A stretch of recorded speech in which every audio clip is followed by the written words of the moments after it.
A man who dares to waste 1 hour of time has not discovered the value of life. We stop looking for monsters under our bed when we realize that they were inside us.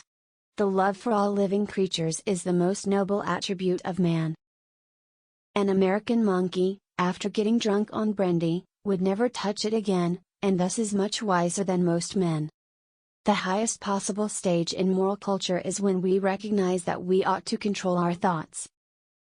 Blushing is the most peculiar and most human of all expressions.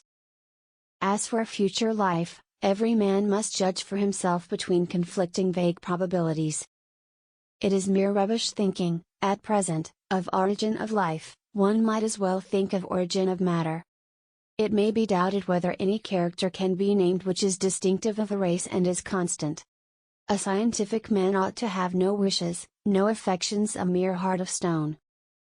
A man's friendships are one of the best measures of his worth. I love fools' experiments. I am always making them. To kill an error is as good a service as, and sometimes even better than, the establishing of a new truth or fact. I am turned into a sort of machine for observing facts and grinding out conclusions. Animals, whom we have made our slaves, we do not like to consider our equal. The mystery of the beginning of all things is insoluble by us, and I for one must be content to remain an agnostic.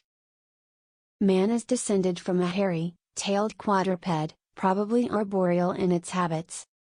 I have tried lately to read Shakespeare, and found it so intolerably dull that it nauseated me. How paramount the future is to the present when one is surrounded by children. On the ordinary view of each species having been independently created, we gain no scientific explanation.